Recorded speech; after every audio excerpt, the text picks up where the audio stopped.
Oi, gente, eu tô aqui no segundo episódio do podcast com a Bruna Fontes, autora da série Medina Becker, na Matemática das Relações Humanas, e mais um monte de livro que ela tem na Amazon, no Wattpad, enfim. A mulher é uma máquina de escrever. Então, hoje a gente vai conversar com a Bruna um pouco sobre os livros dela, processo de escrita, mais ou menos o que a gente já tinha conversado algumas vezes no Instagram da Duplo Sentido, mas não deu para gravar. Para quem tá vendo esse episódio do podcast em outro lugar, saiba que a gente gravou ele ao vivo com o pessoal aqui do Instagram, e o pessoal do Instagram está tendo a oportunidade de nos fazer perguntas. Então, se você quer participar do próximo episódio, segue a gente lá no Instagram e vamos lá para o episódio de hoje. Bruna, você é uma máquina de escrever ambulante, eu sempre falo isso, e toda vez que a gente conversa, e a gente vai conversar de novo publicamente, você já lançou uma caralhada de livros novos. E recentemente você está com um novo projeto transmídia do seu universo, dos seus livros. Você lançou agora uma página no Instagram, um site que conta mais um pouco das cidades que você inventou, do país que você inventou, especificamente Costa Malva, e como isso se relaciona dentro de todos os seus livros, incluindo Medina Becker, Terceiro Tempo, enfim. Queria que você falasse um pouco de como que surgiu essa vontade de ir além do livro e criar um site, criar um perfil no Instagram. Eu acho que a gente que publicava histórias na internet, que vem da internet, né? A gente já começa muito mais além do livro, né? Pra mim, esse movimento de fazer o site, enfim, construir essa coisa nova, é mais um movimento de retorno do que de começar algo que nunca tinha sido feito por mim. Óbvio que isso que eu tô fazendo agora é muito maior do que eu tinha feito antes, mas eu acho que publicar histórias na internet abre um precedente, assim, de interação com o público e de construção de mundo, e de ser transmídia mesmo, sabe? De fazer uso da internet de uma forma que vai agregar conteúdo pra sua história. Isso já acontece comigo, né? E sei que você entende, porque você também começou na internet, desde que eu era adolescente. Então, pra mim, sempre foi, ainda mais com essa ascensão e queda das plataformas de publicação de história, eu sempre fiquei naquela, de encontrar um refúgio, de encontrar uma maneira de fazer com que isso fosse um lugar seguro pra mim, pra eu poder extravasar, fazer tudo que eu sempre tive vontade de fazer, de novo, né? E eu acho que o Brunaverso, que é isso tudo, né? O Brunaverso é o universo das minhas histórias, porque todas elas se passam no mesmo universo. Algumas delas, de fato, se colidem, né? Se você acompanha todas, você consegue encontrar, o ponto de encontro, né? Com os crossovers, como se fala. Mas se você não lê todas, tudo bem também, sabe? Você só vai passar batido por isso. Então, o Brunaverso, ele é um projeto. O Brunaverso, enquanto um site e um perfil no Instagram, ele é um projeto de quarentena. Eu venho pensando nele já faz meses e pensando em como colocar isso em prática. Porque eu queria, com o Instagram, eu queria uma forma de fazer com que os livros se tornassem algo mais além das páginas dos livros, que os personagens e as histórias fossem uma coisa viva e presente na vida das pessoas que acompanham os livros no dia a dia. Não só publicando conteúdo sobre os livros de fato, mas assim, as músicas preferidas do personagem tal, a personagem X ensinando a fazer uma receita que é algo que aparece na história. Coisas assim que vai incluir, né, o leitor dentro daquele universo, puxando ele pra dentro do universo. E com o site é uma coisa que vai mais além, porque é uma plataforma que eu posso fazer uso de muitas funções. Inclusive, a primeira função que eu estou utilizando no site, né, pra abrir ele, é publicar um livro completamente dentro desse site, só dentro dele. É um livro inédito. Eu digo que é uma antologia de contos, porque cada capítulo é focando num personagem e num mês do ano de 2020. Então, assim, a mesma coisa que eu fazia, né, nas outras plataformas, né, no Wattpad, no Orkut e tal, mas agora num site que é meu.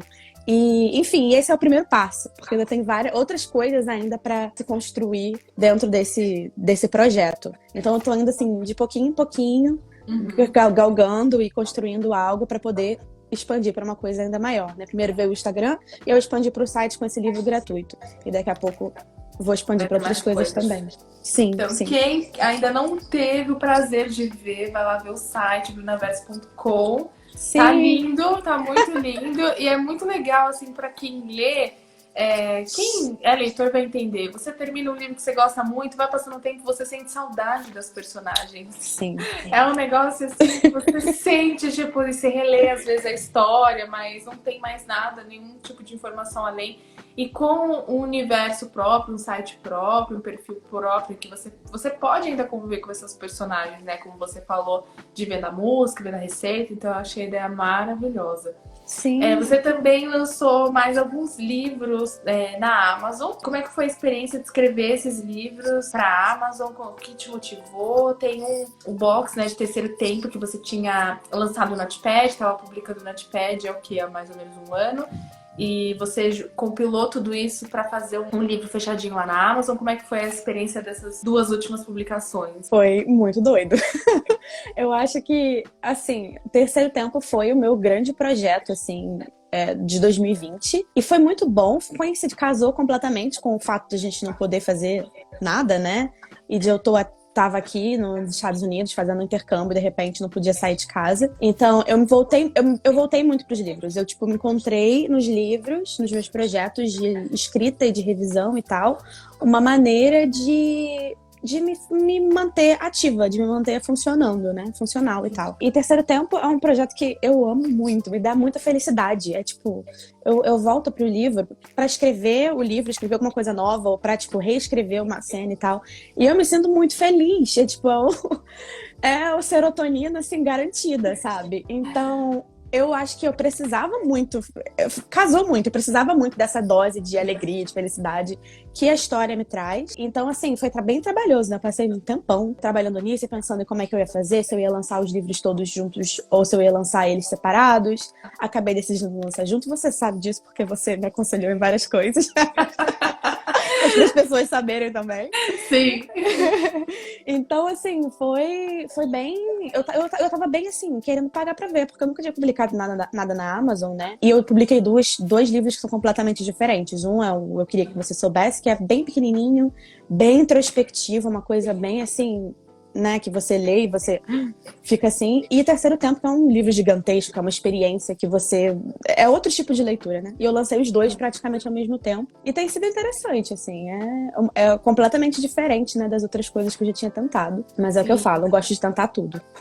Exatamente. Eu sempre falo isso, né, da gente se experimentar profissionalmente em vários ambientes, principalmente a gente que trabalha com arte, né? Tem gente que acha que escrita não é...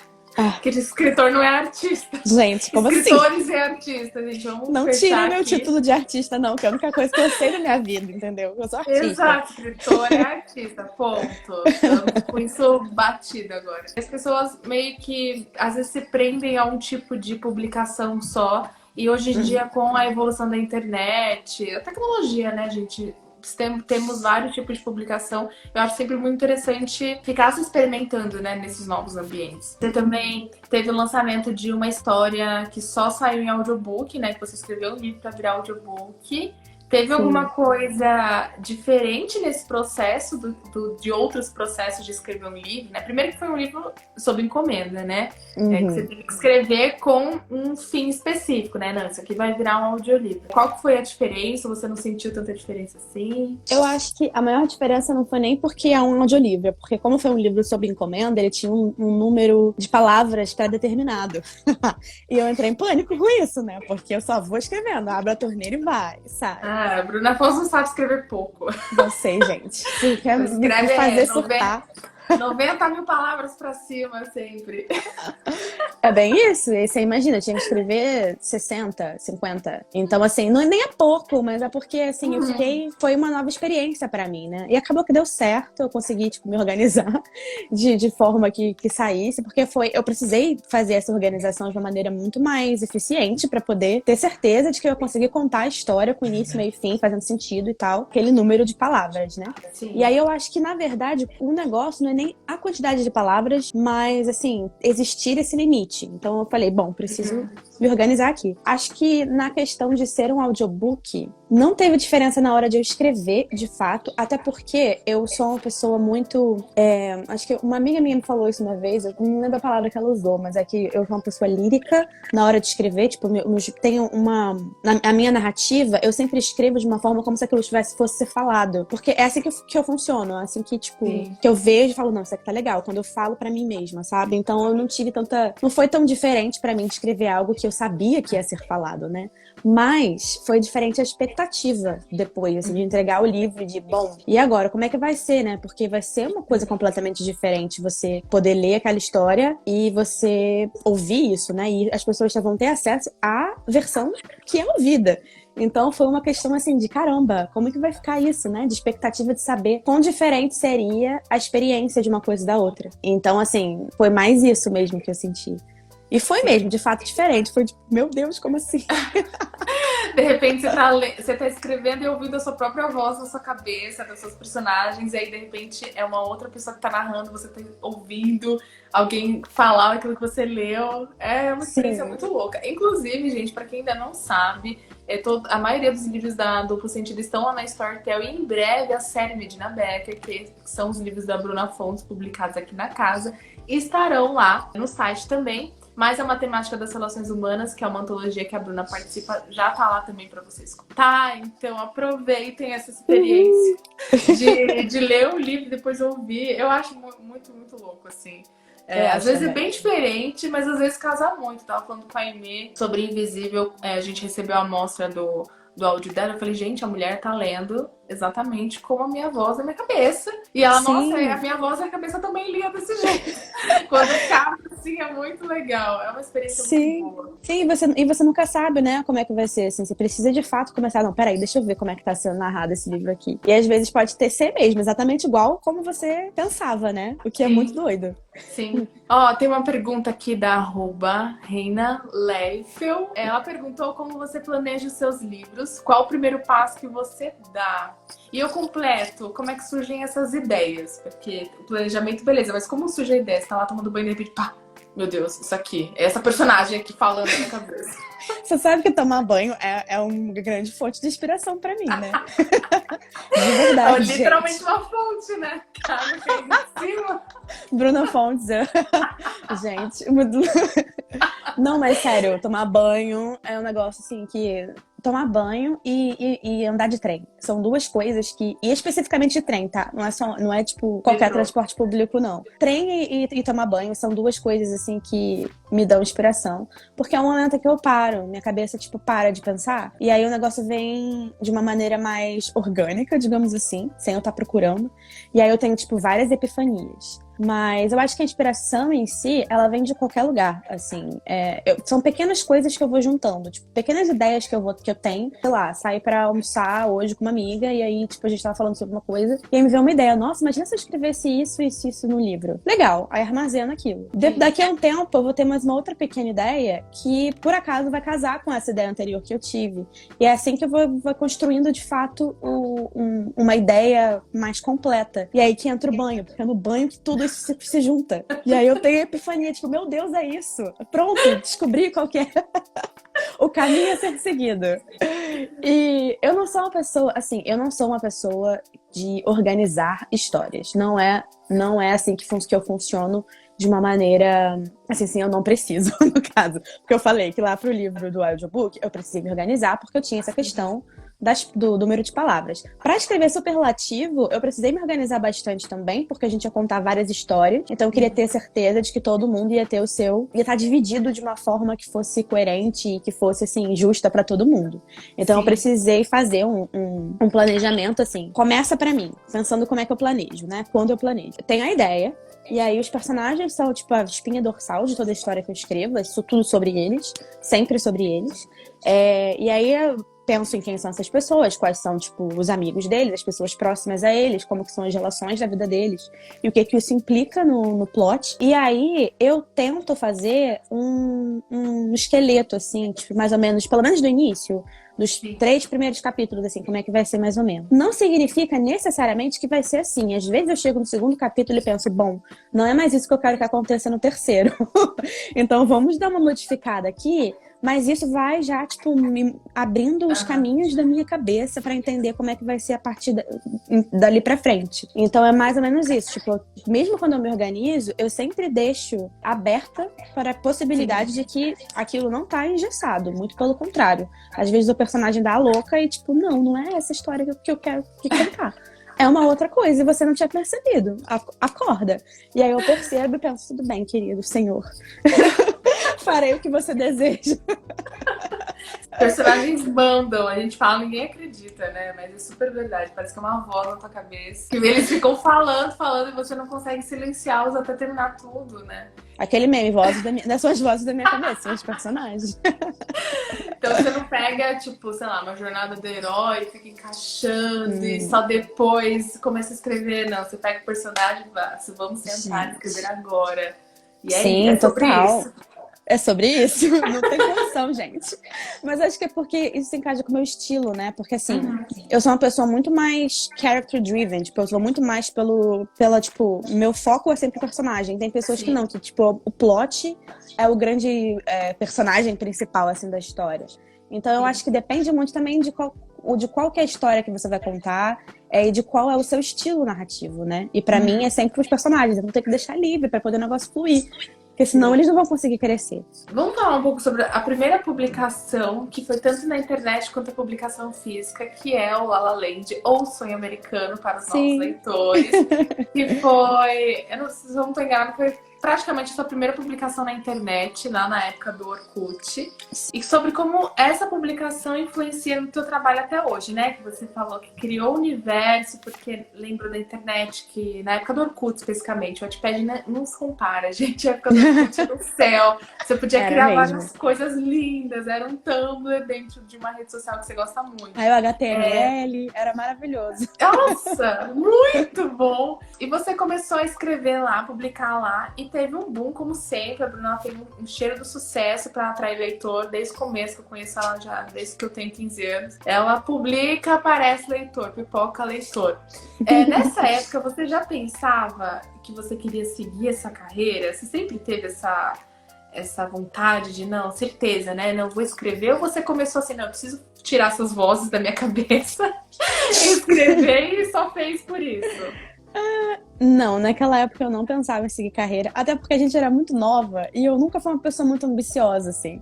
O maior problema na vida é não ser uma pessoa muito ambiciosa. Então eu só queria, tipo, literalmente tirar as vozes da minha cabeça e me divertir, porque eu percebi, assim, que eu gostava de escrever, eu gostava de criar histórias e criar coisas. E eu, tipo, sempre gostei muito desse mundo, assim, dos cantores e tal, da arte, enfim, enquanto no show business, né, eu sempre achei isso fascinante, assim, de como que funciona, e meu sonho de criança era ser cantora, então, assim, não funcionou, mas escrevi sobre uma cantora, então, assim, era uma junção de coisas naquele momento pra me entreter, e que eu gostava de fazer e tal, então, foi assim que começou, eu não tinha nenhuma pretensão, eu acabei pensando sobre isso enquanto carreira, enquanto algo que eu gostaria de fazer pro resto da vida, enquanto estava publicando La La Land, né, e conhecendo os leitores e percebendo, assim, a vastidão das possibilidades que existiam pra mim, assim, se eu quisesse continuar fazendo isso. E é verdade, assim, La La Land, o Sonho Americano, influencia a minha escrita influencia o meu universo até hoje, justamente porque a personagem é uma cantora famosa e eu digo que ela é Deus. No Brunaverso, a Pixie Roxy é Deus, ela é onisciente, onipresente, ela está em todos os lugares. Ela tá em todos os livros, gente. Todos os livros você vai ver uma música dela, ela tá em todos. É ela! Tem sempre alguém pra mencionar ela, pra dizer que é fã dela. Inclusive, eu começo Sob o Mesmo Teto, a primeira estrofe não, porque não é música. O primeiro parágrafo de Sob o Mesmo Teto é a Kali pesquisando sobre a Roxy na internet, porque ela é fã. Sim. Então, assim, acho que a Roxy, ela abre uma possibilidade de crossover tão grande que eu sempre uso, assim, ela. em tudo. Inclusive na capa de Sobre Opostos tem um iPod e tá tocando uma música da Pixar Rocks. Sim. Muito legal, eu adoro isso, gente. Eu amo também, é muito bom, né? Principalmente quando você já conhece, né, a personagem, você vê ela em outros lugares e tal, e você fala, ai meu Deus, eu sei a história dela. Esse personagem não sabe porque você conhece ela famosa, mas eu sei do coração dela. Eu sei sobre tudo que ela passou pra chegar até lá. É aquela coisa do fã, né? Que você se sente íntimo do artista quando você é fã. Nesse caso, você de fato é, né? Porque você literalmente entrou na cabeça dela, porque o livro é narrado em primeira pessoa. Com certeza. E no livro da história, a Pixar Rocks, que é uma cantora, ela vira uma cantora porque ela ganha um concurso, né? Ela se inscrevem ela num concurso e ela ganha esse concurso e a vida dela dá uma reviravolta de 180 graus. E na publicação de La La Land, você publicou porque você ganhou um concurso também. Como isso foi irônico! Nossa! Eu gosto muito dessa história. Eu também. Essa história nunca fica velha, cara. Eu sempre às vezes paro pra pensar nisso e falo, caraca, né? Isso aconteceu. Porque é a vida imitando a arte, assim. E foi muito doido de não sei, pra mim chega a ser emocionante de certa forma. Não é aquela coisa pra chorar e tal, mas de tipo, caramba, sabe?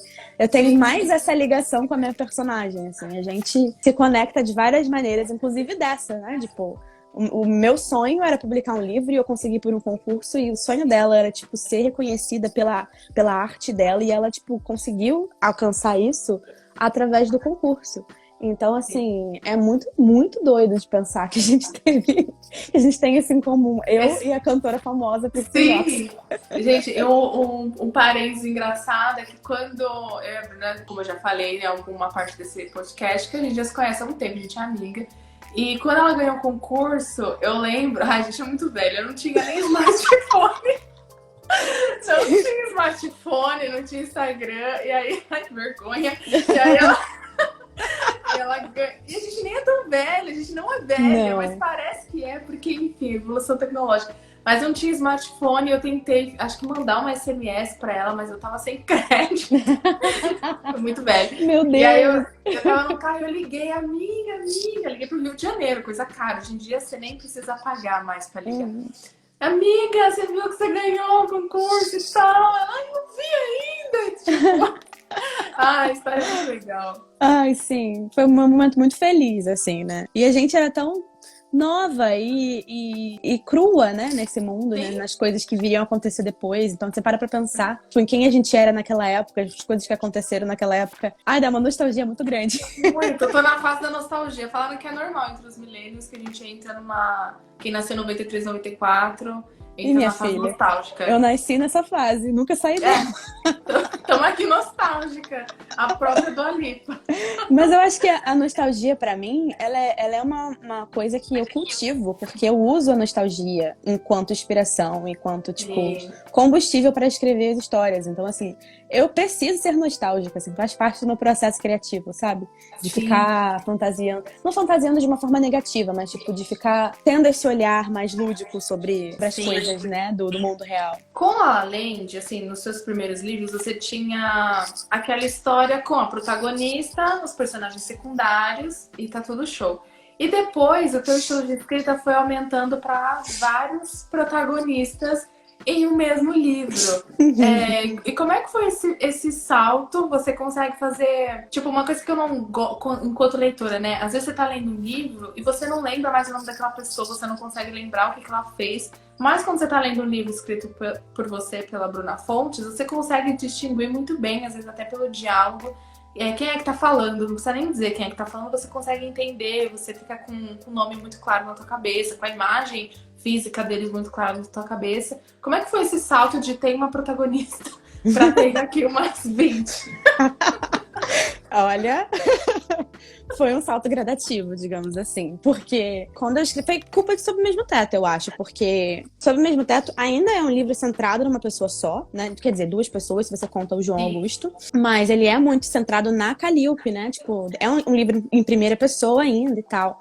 Mas como a Calliope, a ideia central da história é que a Calliope tem 5 irmãos e ela vai ter mais 5 irmãos postiços, então são tipo uma caralhada de gente vivendo ali junta, eu parei, eu realmente fiz isso. Falei, não, pera, eu vou fazer uma lista aqui de todo mundo e quais são as características principais de cada um. O que define essa pessoa, o que define esse personagem enquanto pessoa, principalmente dentro dessa família, na dinâmica de todo mundo, né? Então eu fiz tipo, um arquivo e que era tipo, sabe quando você vai ver uma série, aí tem tipo, uma novela, e aí tem tipo, quem é esse personagem? Aí tem um parágrafozinho sobre ele. Então eu fiz isso pra poder, tipo, ter na minha cabeça também de, tipo, quem é a Calliope, quem é o Apolo, quem é a Hipólita, quem é todo mundo. Até as crianças, que não são, tipo, o foco de modo algum ali no início da série, mas ainda assim eu queria saber, tipo, qual que é o papel delas ali dentro daquela família, como é que elas afetam, né, a dinâmica toda da família. Então eu fiz isso, assim, de quais são os gostos. Então, assim, eu sabia que a Calliope, né, a protagonista, que eu tinha mais informação, mas ela ama filme, era uma pessoa bastante sensata. E aí tem o Hélio e o Apolo, que são gêmeos, e o Apolo é tipo o praiano, o pecador, e o Hélio já é uma pessoa mais o paizão da família. E ele gosta, tipo, ele quer fazer faculdade relacionada à química. Então, tipo, coisas assim, pequenas e pontuais, que distinguiam eles pra mim. E eu dava um jeito de colocar certas coisas, essas características na história. De modo que, mesmo que eles não fossem o foco, que eles fossem, tipo, os irmãos da protagonista, ainda assim eles eram pessoas completas. E dessa forma seria mais fácil de conseguir identificar eles. Porque uma parte importante da história é essa questão da casa cheia, de ter muita gente ali ao mesmo tempo e o tempo todo. Então, eles precisavam muito ser pessoas presentes, de ser pessoas que você sentisse, né, a presença, que você sentisse eles ali. E isso acabou fazendo com que eu me afeiçoasse muito a eles. Me afeiçoasse aos personagens secundários de uma forma muito diferente, assim, caramba. Mas e agora? Eu quero saber qual que é a porcaria da história do Apolo, sabe? O Apolo é tão legal de escrever, eu quero continuar escrevendo sobre ele. E esses outros aqui, sabe? Tipo, quais são as histórias que eles têm pra contar? Porque eles já eram indivíduos, eu já tinha feito esse primeiro processo, né, de entender quem é o personagem, e parou ali. E eu, tipo, não tinha muito como continuar, porque é limitado até onde vai a história deles em Sob o Mesmo Teto, justamente porque quem conta a história é a Calliope. Então, foi aí que começou até a ideia da série, né, de, tipo, de um livro só se transformar numa série, que cada um dos livros conta a história de alguém diferente na família, porque eu percebi que eles eram personagens bem tridimensionais, e eles tinham, tipo, a predisposição para poder escrever algo sobre eles era gigante. Então, e foi assim, e aí eu acabei gostando disso. E não parou mais, né? Não. É muito bom, é legal de você poder explorar personalidades diferentes e, tipo, vivências diferentes também, quando você pega, assim, pessoas que estão em contextos sociais diferentes. Então, e explorar isso no mesmo âmbito, tipo, no caso de Sob o Mesmo Teto da série Medina Beck, eles são todos parte da mesma família, mas ainda assim eles têm experiências muito diferentes, né, na sociedade, enfim, e de personalidade também. E aí depois você pega em Terceiro Tempo, que é quando isso acontece de uma forma mais de propósito, em que todos eles vivem ali na mesma cidade, no mesmo colégio, mas eles são pessoas extremamente diferentes e que experienciam aquele período da vida, que é o mesmo, mas de uma forma muito diferente um do outro, e que se entrelaça, enfim. E é bem interessante enquanto escritor de poder fazer isso. Nossa, quanta coisa eu não descobri na história escrevendo, porque isso é mais possível ainda disso acontecer, né? De ver aquele negócio assim, meu Deus, era isso o tempo todo, Ver de perto, né, as questões e tal dos personagens. Sob o Mesmo Teto é um dos livros mais lidos da editora ainda até hoje. A gente lançou ele em 2016. E já mudou a geração de adolescentes. Os nossos jovens já cresceram. E chegou uma outra geração que continua se deparando com essa história e se interessando por ler e se apaixonando. Qual que você acha que é o segredo, assim, das pessoas gostarem tanto dessa série, se afeiçoarem tanto por essa série, independentemente da geração que elas estão, da rede social que elas estão frequentando, né? Tanta coisa já mudou desde 2016. E o que você acha que faz com que as pessoas se apaixonem? Eu acho que, novamente, os personagens. Eu acho que tudo volta pra eles de alguma forma. E eu acho que nesse caso é na questão da identificação, sabe? Porque é uma preocupação que eu tinha. Eu queria muito que a Calliope fosse...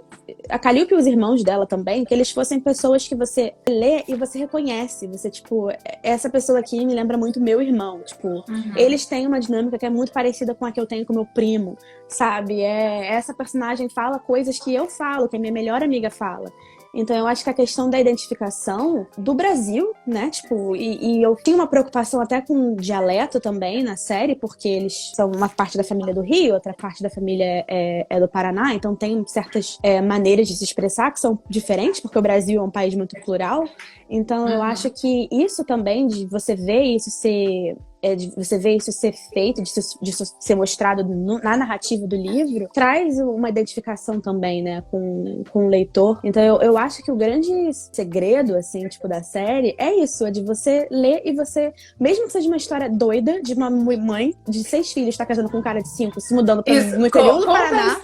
Isso, conta a história aí sobre o mesmo teto pra galera que ainda não conhece. Acho impossível, mas conta. Então, gente, sobre o mesmo teto, é a história da Calliope. Ela é uma adolescente, ela tem 5 irmãos. Ela é a terceira filha de 6. E a mãe dela é uma professora de história, super gente boa, super meio doida, assim. E ela se apaixona perdidamente por um cara, por um ricaço, né, de uma cidade pequena no Paraná, que tem 5 filhos também. E eles, tipo, estão perdidamente apaixonados um pelo outro, decidem se casar. E a mãe da Calliope decide que ela vai se mudar para essa cidade no interior do Paraná com todos os filhos dela. E toda essa família vai viver junto. Eles vão viver, tipo, na mesma casa. Com exceção de um filho, que é o Eduardo, que ele faz faculdade no Rio de Janeiro. E ele que foi a ponte entre a mãe da Calliope e o pai dele. E ele é o único que não mora junto com a família, porque ele já tá fazendo faculdade. Mas todo o resto vai morar junto. E aí, você imagina um inferno de adolescentes, todos vivendo da mesma casa, e a Calliope não está satisfeita com isso, ela tá bem assim, meu Deus, como é que isso vai ser, né? E são questionamentos bastante plausíveis, porque eu também teria, se fosse ela. E chegando nessa cidade, ela, tipo, deixa as coisas em casa, ela não conhece todos os filhos do padrasto ainda, tipo, ela conhece a maioria, menos 2, um menino e uma menina. E aí ela decide, sabe, ela deixa as coisas dela em casa e vai dar uma volta na cidade pra poder conhecer. E ela acaba parando no cinema, ela ama cinema, acaba parando por ali e conhece um garoto chamado João. E eles, tipo, super se dão bem de cara, assim, né? Rola aquela conexão, aquele negócio, tipo, meu Deus. E ela pensa, putz, então, legal ter vindo pra cá. Se não tivesse vindo pra cá, não teria conhecido o João. E eles trocam o telefone, ela volta pra casa toda feliz por ter conhecido um carinha. E aí ela descobre que esse João, na verdade, é o Augusto, filho do seu padrasto, que ela não conhecia ainda. Ele é o João Augusto. E acaba que eles entram nessa situação bizarra, porque eles se interessam um pelo outro, e depois percebem que, na verdade, eles são o que eles devem ser, são os irmãos postiços, né, e não qualquer outra coisa. E aí o livro, ele é muito centrado tanto na dinâmica da família, quanto no que vai acontecer com o João e a Calliope, como que eles vão resolver essa situação e resistir aos hormônios adolescentes. Não é fácil. A Ju Granage, ela comentou aqui sobre o mesmo teto. É o meu livro favorito do mundo todo. O tempo pode passar, mas esse livro sempre me traz sensações tão boas. E é aquilo que você falou, né? Os personagens... Alguém comentou aqui também que os personagens dessa série, especificamente, eles são muito vivos, né? Então, o Eduardo, que você citou, que faz os pais conhecerem, ele tem um livro lá que é o Sobre o Poço, junto com a Lavínia, tem toda a história que se desenrola. Sim. Aí, enfim, nunca termina, né? Só em Sob o Mesmo Teto. E é muito dia a dia, né? O que acontece na tua vida também, que você vê ali no livro. São questões que você também tem dentro da sua cabeça, que você achava que ninguém pensava, ninguém tinha as mesmas questões que aparecem ali nos livros também. Agora, uma coisa interessante é que em Sob o Mesmo Teto a gente tem Rio de Janeiro e a gente tem uma cidade do interior do Paraná, e essa cidade do interior do Paraná, ela é criada. Você já, em muitos livros, você já tratou em cidades reais, e em outros você tratou em cidades inventadas. Como é que você separa isso na sua cabeça? Cara, eu acho que é pela necessidade, sendo bem sincera. Porque, assim, eu nunca fui pro Paraná, né? Nunca fui pro Paraná, pessoas. Infelizmente, isso não aconteceu ainda. E eu queria ter mais liberdade de falar, de falar sobre uma cidade em que eu não fosse falar nada errado, entende? Assim, que fosse... Porque o ambiente em que o livro se trata, eu percebi que é muito importante nas minhas histórias. Tipo, eu sempre acabo citando muitos detalhes, assim, sobre o dia a dia, sobre o contexto de onde aquela história se passa. E eu faço isso livremente sobre o Rio de Janeiro, porque, assim, é minha casa, sabe? Eu conheço aquele lugar, é muito simples pra mim de fazer isso. Então, quando eu fui falar sobre quando eu fui, né, pensar em onde se passaria a história do Sob o Mesmo Teto, eu achei que seria interessante se fosse uma cidade inventada. Primeiro porque é uma cidade no interior, é mais fácil de você inventar coisas, né? E depois, por causa disso, porque se passava num estado que não é um estado onde eu tenha ido. E embora eu tenha feito as minhas pesquisas sobre costumes, sobre dialeto e tudo mais, eu acho que, tipo, ter a liberdade de criar os lugares em que a história ia se passar, foi interessante pra mim. Era menos uma coisa que eu precisava me preocupar, já que eu tava tendo que me preocupar já com dialeto e com costume, com tudo mais, do estado do Paraná. Que, na verdade, Assunção, ela fica na divisa ali entre Paraná e Santa Catarina. Então ela pega, tipo, coisas dos dois estados. O que eu acho muito legal, porque, tipo assim, mostra que, de fato, eu fiz pesquisa, galera, entendeu? É ali, ó, cravadinho, na divisa. Eles falam de um jeito mais parecido com Catarina, mas tem costumes do Paraná, tipo, chamar as pessoas de piá. Então eu acho que nesse caso foi por isso, assim. E com Costa Malva tá desde La La Land. Ele existe desde La La Land, porque no fim de La La Land tem um personagem que ele vai pra Costa Malva, porque o pai dele é de Costa Malva. Sério? Eu não lembro disso. Sério, eu na verdade, assim, na primeira versão da história do Orkut, isso ainda não tinha. Mas depois, quando eu fui reeditar, eu adicionei isso, porque era outro país, ele ia pra outro lugar. E eu adicionei isso porque, enfim, já pra colocar dentro do contexto. E Costa Malva, foi uma ideia antiga que eu tinha, que era a mesma premissa, né? Dos gêmeos separados, e a gêmea menina que foi criada no Brasil vai até onde quer que esse irmão esteja morando. E na ideia inicial, o livro se passava nos Estados Unidos, porque tinha toda a coisa do futebol americano. E a ideia era muito centrada no esporte. E eu passei por um processo de querer abrasileirar mais as minhas histórias, assim, eu não senti mais a vontade de fazer um livro que se passe nos Estados Unidos por passar, assim, sem ter um motivo pra isso. Então eu pensei, tá, mas como é que eu vou fazer isso? Porque tem toda a dinâmica das repúblicas dos jovens, dos adolescentes, enfim, e da questão do esporte, que eu não queria que fosse futebol, não era a vibe do futebol, embora eu ame futebol. E aí eu pensei, bom, vou criar um país, então, onde, tipo, existe não futebol americano, mas o rugby. Criar um país, então. É sobre isso. É sobre isso, gente. Mas foi muito gostoso, assim. O processo de criação de Costa Malva foi, tipo, muito gostoso. Foi muito divertido, assim, de pensar. E eu sempre penso em coisas que são, em teoria, inúteis, porque não vão aparecer na história. Mas que, pra mim, é importante saber como é que funciona dentro daquele país pra que eu consiga escrever, né? Então, eu pensei em muita coisa, assim. E desde que nossa, vou fazer um país, então. Desde então, não consegui parar de pensar sobre esse país e cada vez ele se expande mais e tem mais uma cidade nova que eu não tinha explorado antes e que eu deu vontade de explorar e não sei, o céu é o limite agora, né? 2 países, Brasil e Costa Malva, pra explorar pra sempre. Sim, com certeza. Ó, @MarinaTSantos34 perguntou qual personagem que você mais se identifica em todo o Brunaverso? Nossa, muito difícil.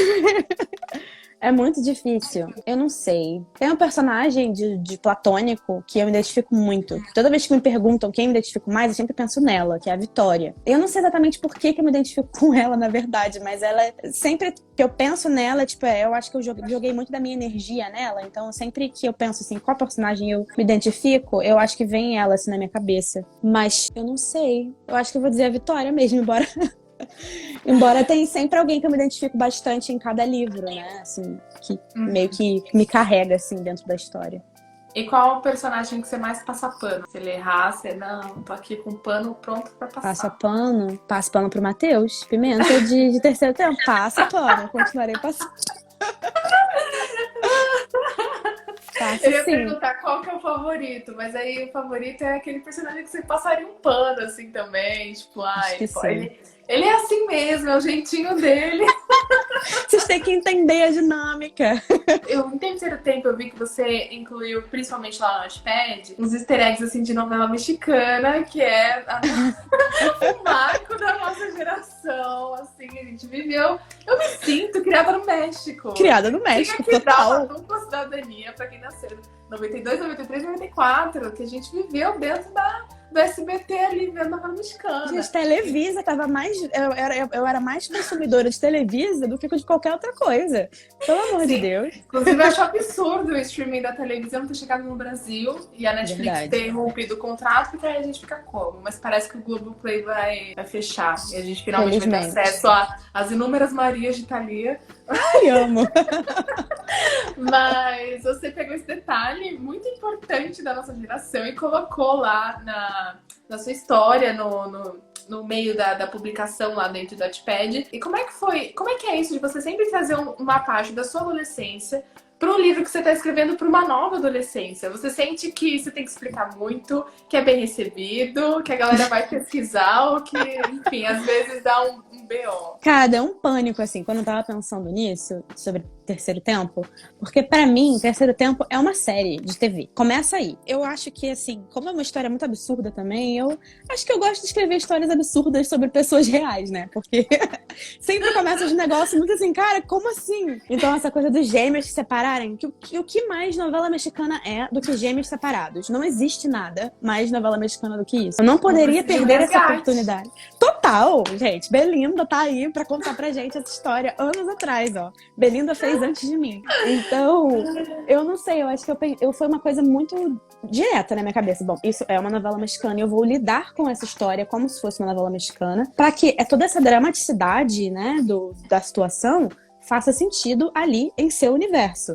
Então, depois eu fiquei um pouco assim, caraca, mas isso, eu tô trazendo umas referências tão antigas, né? Tipo, de um negócio que já era velho quando eu era criança. Mas eu acho que isso o brasileiro, ele tem uma relação tão viva com as novelas mexicanas que é um negócio que ultrapassa gerações. Porque eu vou te dizer pra você, não é que os leitores, eles conheciam. Eu acho que eles nunca assistiram a Maria do Bairro na vida. Mas eles sabem quem a Maria do Bairro é. Eles reconhecem esse nome. Tá presente na cultura, né? Total. A gente tá até uns ditados assim, eu sou a Maria do Bairro, vou fazer a Maria do Bairro, a gente fala isso, né? Com certeza. E eu trouxe esses personagens de uma forma que era pra relacionar com os personagens do livro. Então, assim, tipo, a grande personagem principal, que é a Manuela, ela é a Maria do Bairro, né? A sofredora.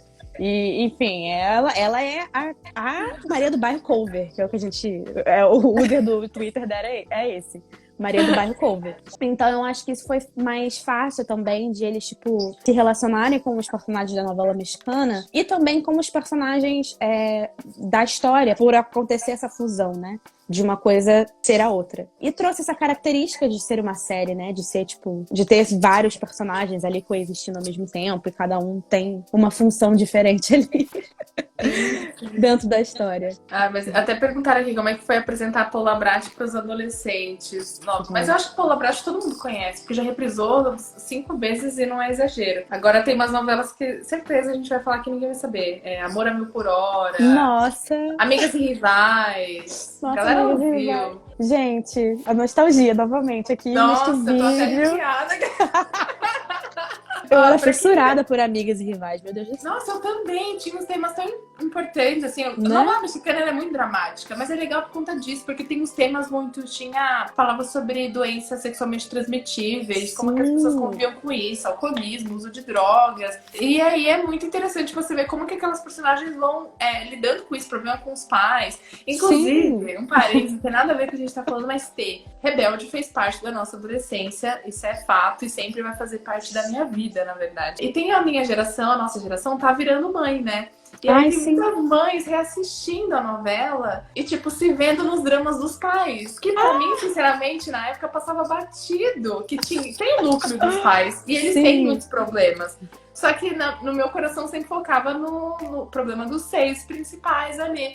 E aí é muito legal, eu vejo as mães falando assim, nossa, tem um núcleo ali da mãe da Roberta e, nossa, coitada, eu me identifiquei tanto. E, tipo, é o poder da novela mexicana, gente. Todo mundo tem problema, né? Com certeza, com certeza. Eu super entendo isso. A gente vai ficando mais velho e vai percebendo coisas de um jeito diferente, né? Sim. Foi até uma coisa engraçada, eu fiz uma releitura dos Medina Becker com os meus leitores. Foi muito, muito legal, muito divertido. A gente falava altas coisas, assim. E foi o que você falou, a maioria desses leitores que participou da leitura são leitores já antigos, que eram adolescentes antes e que hoje são jovens adultos.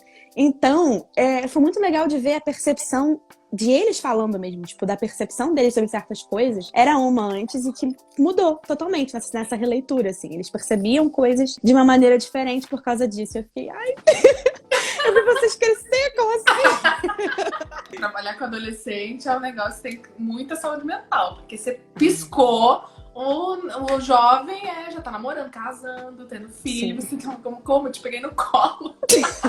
Pra quem não te acompanha nas redes sociais pessoais, não sabe que você tá participando de intercâmbio. Você tá no seu segundo ano de intercâmbio, vivendo a realidade norte-americana. Você tá aí todos os dias vivendo com uma família norte-americana. E como é que você imagina, assim, o impacto que essa diferença cultural vai ter nas suas histórias, uma vez que você já tem essa coisa de inserir novas culturas nas suas histórias, de fazer com que os seus personagens explorem novos lugares? Tá mudando alguma coisa na tua cabeça, até sobre o que você já escreveu? Enfim, como é que tá essa experiência pra você? Cara, tá sendo... Com certeza vai ter um impacto. Já tem um impacto, na verdade. Eu acho que é sempre interessante quando você expande o seu conhecimento sobre alguma coisa. No caso, o seu conhecimento sobre as pessoas, né? Sobre, tipo, como seres humanos vivem em lugares diferentes, de formas diferentes e tal. E, tipo, eu acho que na questão... Tem duas questões que mudam. Na primeira é a questão física, na questão do ambiente, né? Como eu falei, é uma parte importante das minhas histórias, sempre me move muito, onde se passa, onde é a ambientação e tal. Eu acho que tem vários cenários, principalmente de onde eu estava no ano passado, na Carolina do Sul, tem vários cenários que eu com certeza vou incorporar, assim, em Costa Malva, no caso, que é onde me dá mais a possibilidade, né? Porque é um país que tá no hemisfério norte também, embora, tipo, bem afastado dos Estados Unidos. Mas tem coisas, assim, que, tipo, nossa, eu consigo pensar, eu consigo visualizar claramente algumas histórias que eu tenho na minha cabeça, mas se passando em um lugar que, tipo, na história é um lugar fictício, mas que ele vem de uma inspiração de lugares em que eu frequentava ano passado, quando eu tava lá, enfim, os lagos e as pontes e coisas assim. E eu acho que na questão cultural também, não sei o quanto eu vou incorporar o americano em si, mas na questão da diferença, né, da troca cultural que rola aqui, né, quando você é au pair, não só com as famílias em si, mas com as outras pessoas, outros au pairs, outras pessoas que você conhece aqui, que são de países, de lugares diferentes e perceber qual que é a percepção deles das coisas e qual a perspectiva deles, que não é um ponto de vista brasileiro, sabe? Enfim, de experiência de vida e tudo mais. Então eu acho que, com certeza, isso vai me influenciar, mesmo que eu não perceba. Mesmo que é um negócio que, tipo, eu não foi de propósito. Mas em algum momento eu vou pensar, nossa, olha só, isso vem dali. Ainda mais agora que, tipo, a minha host family, eles nem americanos eles são franceses. Então, tipo, eu sou uma brasileira morando nos Estados Unidos com uma família de franceses. São todos estrangeiros. Todos estrangeiros aqui, entendeu? Altos idiomas são falados nesta casa. Os animais da casa, assim, né? Tipo, gente... Total. E sem contar que a gente mora na Califórnia, que é um estado em que 40%, eu acho, das pessoas falam espanhol. Então, assim... Em questão de, tipo... Gente, não sabia que na Califórnia era tanto. Muita gente fala espanhol aqui. Pela história do estado, né? Tipo, acho que a Califórnia fez parte do México por um tempo. Tem toda a colonização espanhola aqui também. Então, assim, muitos falantes de espanhol aqui. Então, eu acho que, inclusive, uma coisa sobre os Estados Unidos que é legal e que eu com certeza vou levar pra mim é o quão plural é. Tipo, eu tô aqui nesse país, mas eu conheço tanta gente de outros países e, tipo, coexistindo. E isso é muito legal. Com certeza. Bom, já estamos chegando a 1 hora aqui de podcast. Chegou a hora da gente se despedir antes que o Instagram nos expulse. Bom, gente, pra quem se interessou pelas histórias da Bruna Fontes, a gente tem 4 livros, mais até que tem alguns contos lá no site de graça da série Medina Becker, que estão disponíveis lá na Amazon no formato e-book. Quem tem assinatura do Kindle Unlimited pode ler todo isso aqui que a gente citou de graça. Eu acho que até os seus livros que não são publicados pela Duplo, que estão na Amazon, estão no Kindle Unlimited, né? Sim. Então, tipo, vale super a pena, dá pra ler tudo da Bruna Fontes se você é assinante lá do Kindle Unlimited. E queria te agradecer por ter participado de novo nessa conversa. eu amei. Sempre muito bom conversar com você sobre o teu processo criativo, sobre como que funcionam as coisas na sua cabeça, né? Ai, amiga, muito obrigada. Eu amei o convite. Eu amo falar, principalmente falar sobre os meus personagens. Então, assim... E sigam o Brunaverso, gente. Sigam lá no Instagram, vejam lá o site. O Instagram tá muito divertido, tem várias enquetes, tá super interativo, tá super bonito. Inclusive, eu queria mandar um beijo pra Renata, que é quem faz as artes lá do Brunaverso e quem minha mão de braço direito nessa coisa toda que tá fazendo tudo isso comigo. Beijo, Renata. Beijo, Renata. Todo mundo se conhece, né? É. Obrigada também a todo mundo que participou da live ao vivo, que viu esse podcast sendo feito aqui na Natura. Comenta e compartilha esse episódio para outras pessoas também que vocês queiram, saibam da história do processo criativo de um escritor. Acho que essa conversa com a Bruna Fonte sempre é muito rica, porque ela já escreveu muita coisa, ela já publicou em vários formatos, então compartilhem aí. E é isso, um beijo. Obrigada, gente, por participarem. Um beijo, compartilhem. E a gente se vê no Brunaverso.